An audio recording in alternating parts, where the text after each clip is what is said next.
Selanjutnya mungkin dari rekan-rekan ada yang mau presentasi terkait dengan materi yang pernah ditugaskan dalam perkuliahan kita. Disilahkan, mungkin ada yang mau presentasi. Dulu Fauzia. Agna mau presentasi, Pak. Agna mau presentasi? Iya, Pak. Oke, silakan Agna presentasi. Judulnya apa? Temanya? Islam dan pemikiran modernisme. Islam dan modernisme.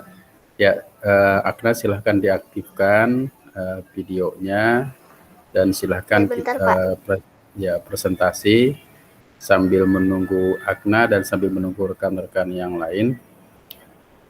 Kemarin kita sempat ke kelas ya, pertemuan di kelas ini ya, offline ya? Iya, Pak. Sempat kita offline, kemudian sekarang daring lagi sambil kita nunggu Agna ya, sampai teman-temannya masuk. Kira-kira kalau disuruh milih, mau pilih mana, pembelajaran dengan daring atau ketemu di kelas gitu enaknya? Ketemu di kelas, Pak. Ketemu di kelas ya, karena banyak hal kalau di kelas itu kita bisa ya ngobrol dengan teman-teman, kemudian bisa ketemu tatap muka. Ya memang proses pembelajaran yang dianjurkan ya seperti itu, ada silaturahminya. Oke, silakan untuk presentasi dimulai saja, silakan. Bentar, Pak, bentar. Oh, bentar ya, sambil ngobrol dulu berarti kita ya. Kalau dalam Islam itu memang proses pembelajaran sangat dianjurkan untuk majelis ya, satu majelis. Majelis itu artinya satu pertemuan, satu ruang di mana kita bisa bermuajahah, bertatap muka, satu sama lain bisa ketemu, dan itu sebenarnya juga yang dianjurkan. Kalau proses pembelajaran secara daring, ya itu juga memang sah-sah saja, cuma ada beberapa hal yang hilang ya, artinya kita bertatap mukanya melalui media, kemudian juga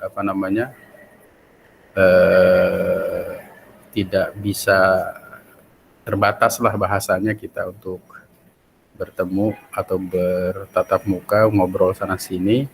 Nah, itu memang banyak sekali hal-hal yang terbatas. Namun bagaimanapun ini adalah sebuah proses dalam pandemik ini, dan tidak boleh ada generasi yang hilang ya, karena pandemik itu siswa misalkan di stop proses pembelajarannya sehingga tidak terjadi proses pembelajaran, dan itu pun tidak boleh terjadi. Nah, selanjutnya silakan untuk presentasi. Sudah siap? Ya, presentasi tentang Islam dan modernisme. Sudah, Pak. Ya, silakan untuk presentasi kita. Yang lain, teman-teman yang lain simak, mencatat, kemudian juga kalau ada pertanyaan nanti di akhir sesi silakan ditanyakan. Silakan untuk presentasi Agna. Assalamualaikum warahmatullahi wabarakatuh. Assalamualaikum warahmatullahi wabarakatuh. Di sini saya Agna Wafa ingin mempresentasikan Islam dan pemikiran modernisme.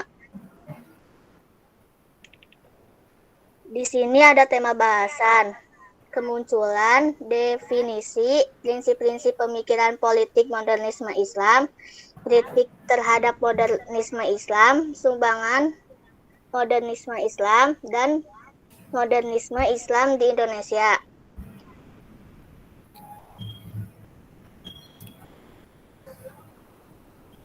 Yang pertama, kemunculan kaum modernis dalam sejarah pemikiran Islam tidak dapat terlepas dari sosok Jamal al-Din al-Aqlani 1839 sampai 1897. Di antara murid-muridnya adalah Muhammad Abduh 1849 sampai 1905 dan Rashid Rida 1865 sampai 1935. Ajaran utama Al-Aqfani adalah menjadikan Islam sebagai sebuah ideologi politik, solidaritas Islam, pan-Islam, pembaharuan pendidikan Islam rasionalisme, dan perlawanan atas despotisme dan kolonialisme.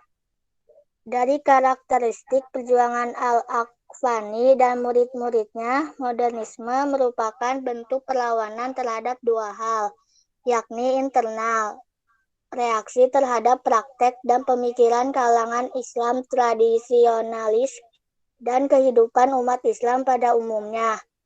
Eksternal, penetrasi dan hegemoni Barat yang tumbuh dan berkembang di wilayah umat Islam. Nah, di sini ada definisinya. Modernisme adalah paham dan sikap untuk kembali ke ajaran murni Islam dan menerapkan ajaran Islam ke dalam segenap aspek kehidupan, berdasarkan atas semangat tauhid dan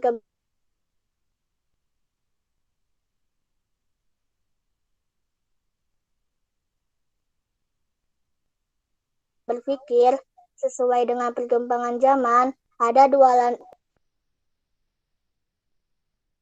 satu, pintu ijtihad masih terbuka, itulah oleh karenanya praktek taklid harus dihilangkan dan ajaran-ajaran Islam harus diterjemahkan secara rasional.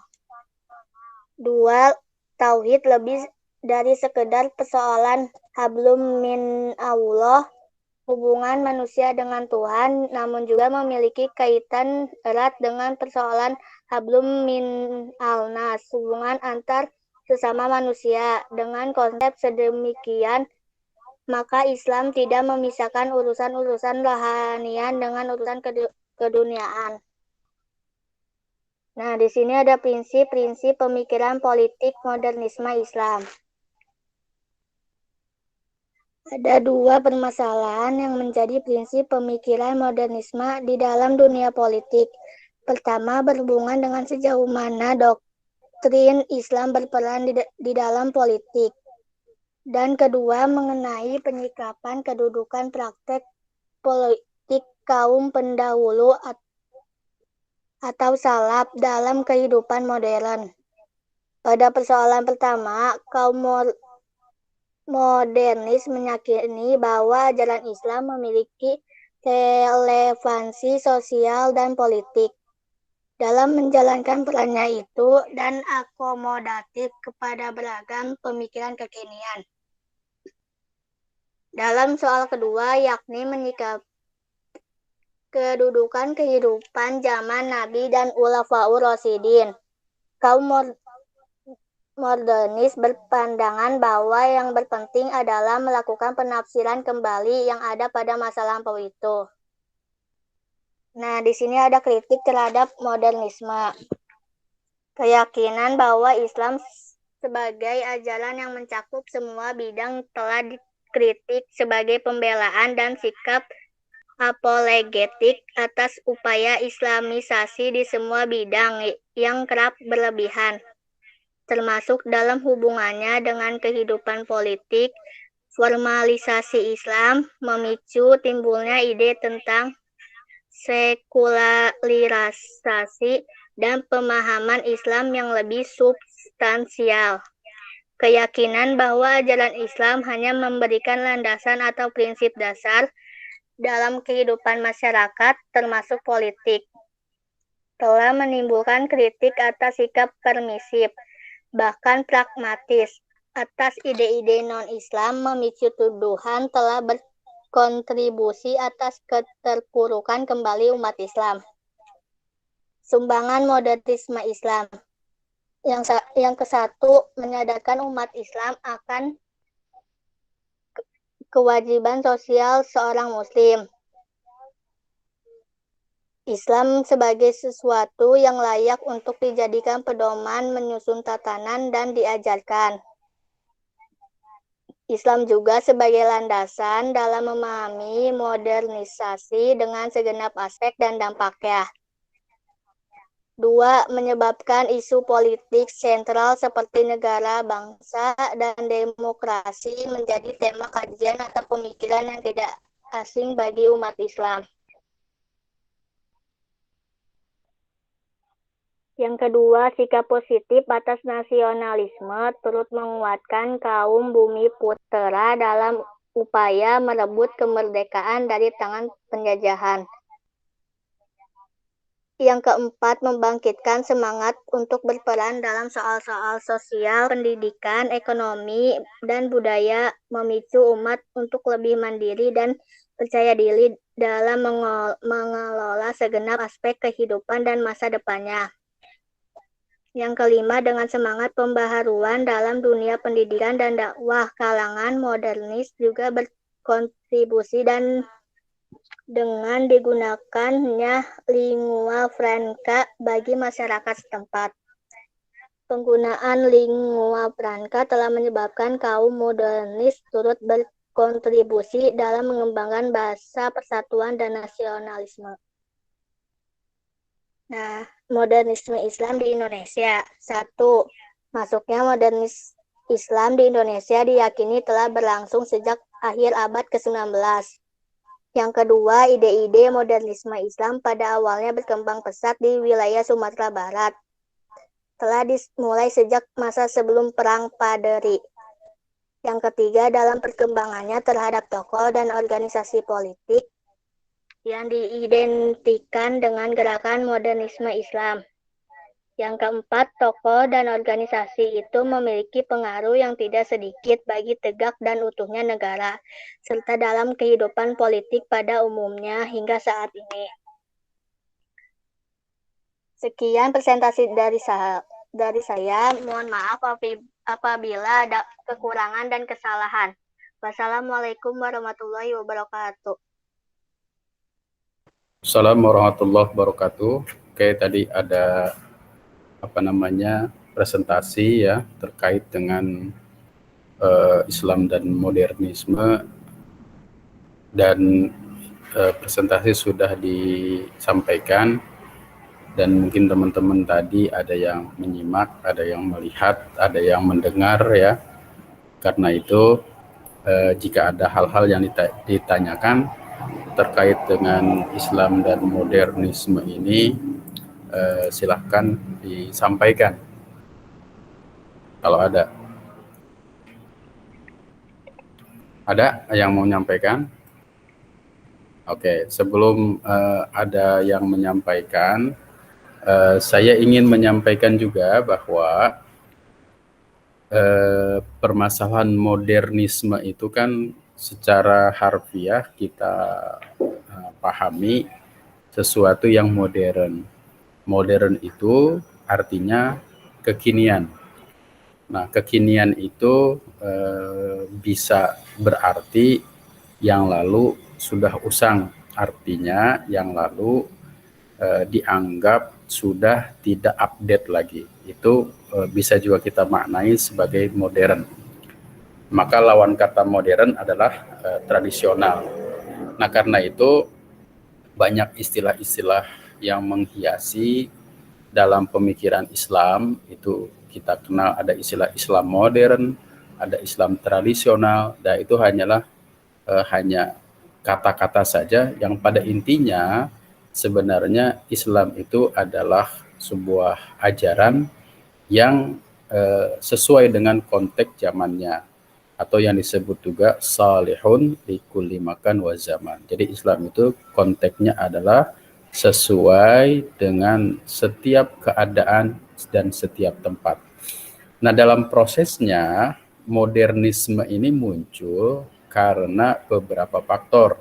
Ya, tadi sudah disampaikan. Tetapi kalau kita lihat dari segi faktor perjalanan sejarah, maka modernisme itu muncul pada saat Islam itu lemah. Mengapa lemah? Lemah karena dari segi politik ya, pada saat itu Islam sudah berkembang paham-paham yang khurafat. Arti khurafat itu paham-paham yang tidak memiliki dasar dalam ajaran Islam. Kemudian lebih percaya terhadap syekhnya, mursyidnya, pimpinannya dibandingkan dengan ajaran yang dibawa oleh Rasulullah SAW. Kemudian ada mengkultuskan atau mensucikan orang-orang tertentu, gurunya, syekhnya, dibanding mengkultuskan atau mensucikan Rasulullah SAW. Nah, berkembangnya itu semua menyebabkan Islam itu mundur. Karena itu, salah satu sebenarnya target dari modernisme Islam adalah back to Quran dan hadis. Artinya kembali kepada ajaran Al-Quran dan Al-Hadis. Kenapa? Karena memang pada saat itu mulai berkembang paham-paham yang dianggap mereduksi ajaran Islam itu sendiri. Itu konteksnya. Kemudian dari segi faktanya, pada saat itu juga umat Islam di berbagai daerah atau tempat dikuasai oleh imperialisme penjajah. Misalkan di Mesir berada di bawah jajahan Inggris. Di tempat lainnya juga sama. Di Asia, Indonesia di bawah jajahan Belanda. Kemudian di Malaysia, Inggris, Brunei, Inggris, semuanya jatuh ya di bawah kekuasaan imperialisme. Yang tadinya umat Islam itu menguasai belahan dunia ini dan dianggap sebagai sebuah modernisme, tetapi kemudian terkalahkan karena umat Islam itu terpecah-pecah, terbagi-bagi, sehingga perjuangannya yang tadinya perjuangan di bawah kepemimpinan khilafah atau kepemimpinan pemerintahan Islam menjadi berjuang sendiri-sendiri. Karena berjuang sendiri-sendiri tentunya mudah terkalahkan oleh lawan. Dalam hal ini adalah Eropa atau Barat yang memang mulai mengadakan penemuan-penemuan dan penemuan itu teknologinya dianggap sebagai penemuan mutakhir ya, termasuk dalam dunia militer dan segala macamnya, sementara Islam mulai ketinggalan. Padahal sebelumnya ajaran Islam ini menguasai ya, mereka itu Barat itu dikuasai oleh orang-orang Islam. Dan hebatnya orang Islam itu ketika ekspansi itu konteksnya adalah dakwah. Konteksnya dakwah itu artinya ketika di umat Islam itu menguasai sebuah tempat, tidak boleh ada hal-hal yang dijunjung tinggi. Bahasanya adalah ada akhlak yang dijunjung tinggi, artinya tidak boleh membunuh orang-orang yang tidak berdaya, tidak boleh membunuh anak kecil, tidak boleh membunuh orang yang wanita yang hamil, orang tua renta, membakar tempat ibadah,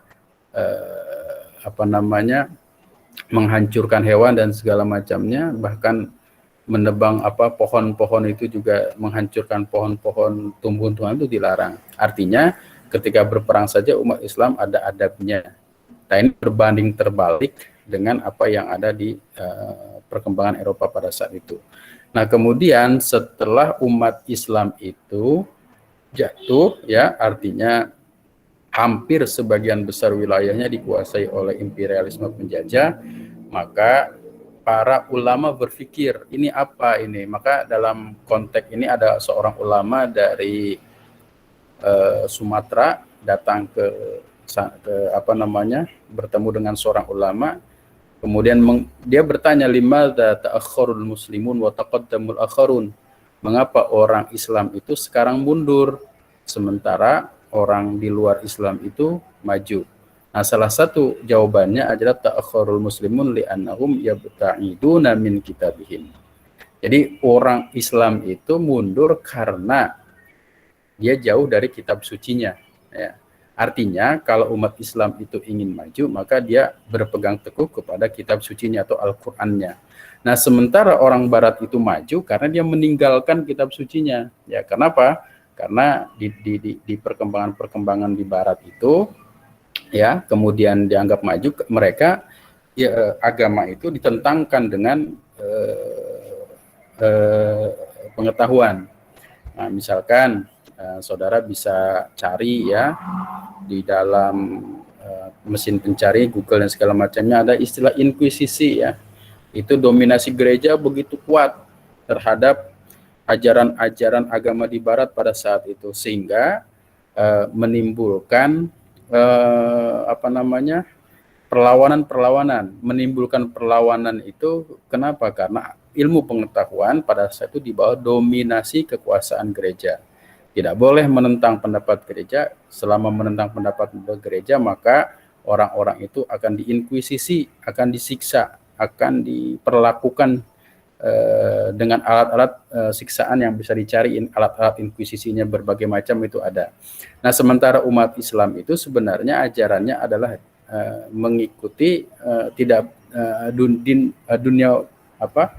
Jadi agama dan dunia itu tidak ada pertentangan. Maka di barat itu adalah muncul isu sekularisasi. Sekularisasi itu adalah memisahkan antara ajaran agama dan dunia. Jadi kalau beribadah itu urusan akhirat, tidak boleh dibawa-bawa ketika berpolitik. Nah, mereka mengidekan sekularisasi itu, kemudian memunculkan lambat laun memunculkan pengetahuan-pengetahuan yang tidak harus dilatar belakangi oleh ajaran agamanya, dalam hal ini adalah Kristen ya. Nah, sehingga mereka kemudian berkembang, berdakwah, kemudian ada Renaissance, kebangkitan Eropa, kemudian mereka maju di bidang teknologinya dan dengan meninggalkan keyakinannya, kemudian mereka menyebarkan ajaran-ajaran agamanya ke seluruh penjuru, di mana pada saat itu penjuru dikuasai sebagian besar oleh umat Islam.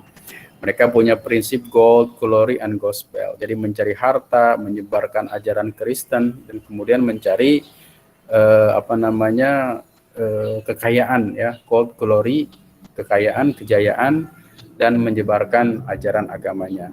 Nah, sejak zaman itulah maka diikuti dengan munculnya Perang Dunia Pertama dan Perang Dunia Kedua. Perang Dunia Pertama dan Kedua itu memunculkan kotak-kotak negara ya berdasarkan jajahannya. Nah, Indonesia pada saat itu dijajah oleh Belanda. Jadi yang disebut dengan Indonesia adalah negara yang bekas dijajah oleh Belanda, memunculkan konteks Indonesia. Nah, di Indonesia itu ya mayoritas adalah umat Islam.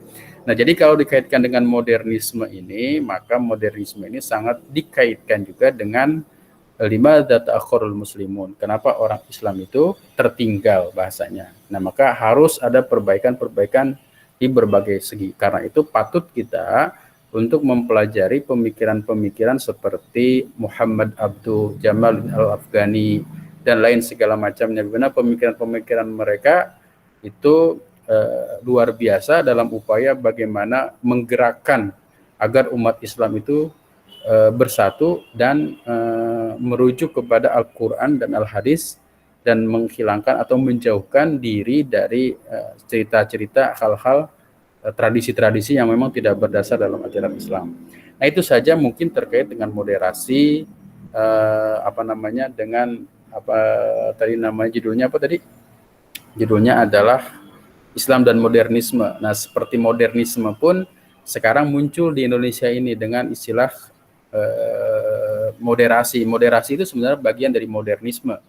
Nah, maka kemudian moderasi itu dikaitkan dengan agama, sehingga muncul namanya moderasi beragama dan lain segala macamnya. Oke, mungkin sampai sini dulu tambahan dari penjelasan kawan kita tadi itu. Kalau ada hal-hal yang ingin ditanyakan atau didiskusikan, silakan saja. Ada yang mau bertanya? Saya, Pak. Ya, silakan Cici, silakan. Bertanya kepada Agna ya. Ya, Agna, baik, saya ingin bertanya tentang pemikiran Islam dan modernisme. Pemikiran umat Islam sekarang ini kan mayoritasnya ke barat-baratan, di mana pemikiran mereka itu tidak mengikuti nilai-nilai yang dibawa oleh baginda Nabi Muhammad SAW, seperti lunturnya kesopan santunan, terus pemuda-pemudinya banyak yang mengikuti budaya barat dan lain-lain. Nah, pertanyaannya, bagaimana cara kita umat Islam mengembalikan pemikiran umat Islam yang terdahulu, yang dibawa oleh Nabi Muhammad? Ya, silakan Akna dijawab pertanyaan dari Cici ya tentang Apa sih tadi pertanyaannya? Bagaimana cara kita umat Islam mengembalikan pemikiran umat Islam yang terdahulu, yang Iya, dibawa pertanyaannya apa Pak tadi? Ya, bagaimana cara kita umat Islam mengembalikan pemikiran umat Islam yang terdahulu, yang dibawa oleh baginda Nabi Muhammad SAW. ya itu pertanyaannya. Silakan Akna dibuka videonya biar bisa dijawab. Silakan Akna jawab. Akna paham kan jawab pertanyaannya? Halo Akna? Akna? Halo? Dengar nggak? Iya Bapak, Oh ya, tahu kan pertanyaannya? dengar Pak. Ya, oke. Kalau tahu pertanyaannya Bagaimana bisa. umat Islam mengembalikan pemikiran pada zaman dahulu kan? Oke, ya, ya. Silakan dibuka videonya biar bisa dilihat sama kawan-kawannya.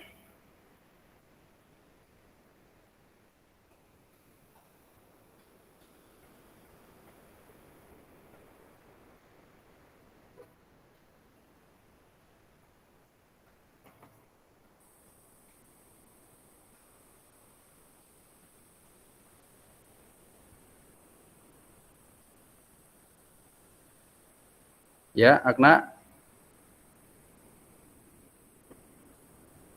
bisa langsung dijawab.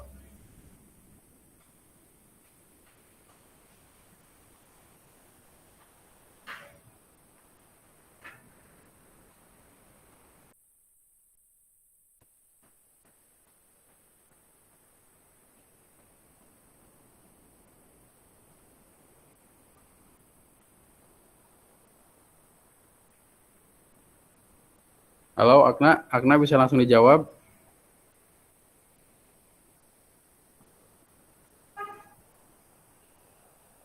Pertanyaannya jelas nggak, Asma?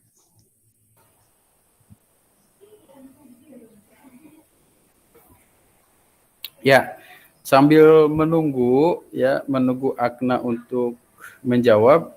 Akna kalau sudah siap untuk menjawab, silahkan karena memang waktu berharga sekali di sini, takut kalau lama ya jadi nanti pulsanya banyak yang keluar.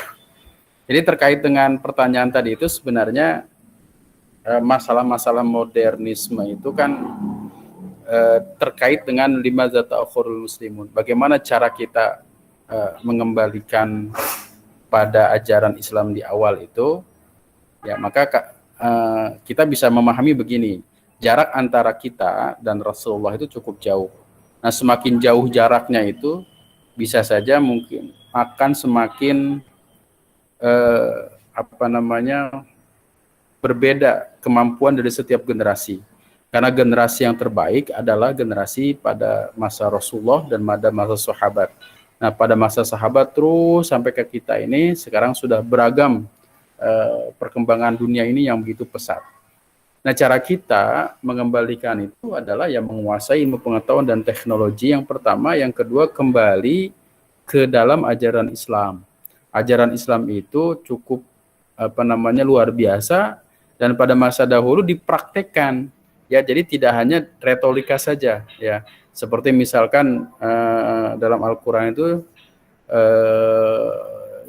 menganjurkan kita untuk apa? Untuk berbuat baik, untuk melakukan sesuatu keburomaktan indallah, misalkan antakulu ma la taf'alun. Jadi kalau orang hanya ngomong saja tanpa mempraktikkan itu keburomaktan, dimurkai oleh Allah Subhanahu wa taala.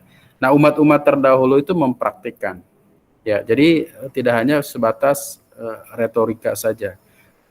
Karena mereka itu betul-betul memahami bahwa ajaran Islam intinya adalah tauhid, ya, keesaan kepada Allah Subhanahu wa taala. Yang kedua, ajaran Al-Qur'an itu harus dijunjung tinggi. Nah, sementara sekarang ini kita dihadapkan pada permasalahan-permasalahan yang kompleks, tidak seperti masa lalu ya. Jadi mengembalikan umat kepada masa kejayaan seperti masa lalu itu memang perlu energi dan perlu proses ya, karena memang rongrongan terhadap bersatunya umat Islam itu sangat kuat ya, baik dari internal umat Islam itu sendiri maupun dari eksternal. Eksternal itu jelas orang-orang Eropa, orang-orang Barat, sebagaimana dalam Al-Quran itu sendiri jelaskan bahwa orang-orang di luar Islam itu tidak akan menyukai orang Islam itu maju, maka mereka menciptakan skenario yang sedemikian rupa bagaimana umat Islam itu lemah ya, umat Islam itu lemah. Nah seperti itu mungkin jawaban-jawaban yang dari Cici Cahyani. Akna mau menambahkan, silakan. Oke, tidak ada. Terima kasih atas kehadiran semuanya di kelas ini, dan terkait dengan perkuliahan kita hari ini, silahkan isi daftar hadir di kelas bahwa saudara sudah hadir dalam perkuliahan ini. Dan saya mengucapkan terima kasih atas kehadiran saudara yang presentasi dan semuanya. Mudah-mudahan kita diberi keberkahan oleh Allah Subhanahu wa taala. Ya, tetap jaga kesehatan, dan kita tutup sama-sama dengan baca hamdalah. Alhamdulillahirabbil alamin. Terima kasih. Akhirul kalam. Assalamualaikum warahmatullahi wabarakatuh. Waalaikumsalam warahmatullahi wabarakatuh. Waalaikumsalam warahmatullahi wabarakatuh.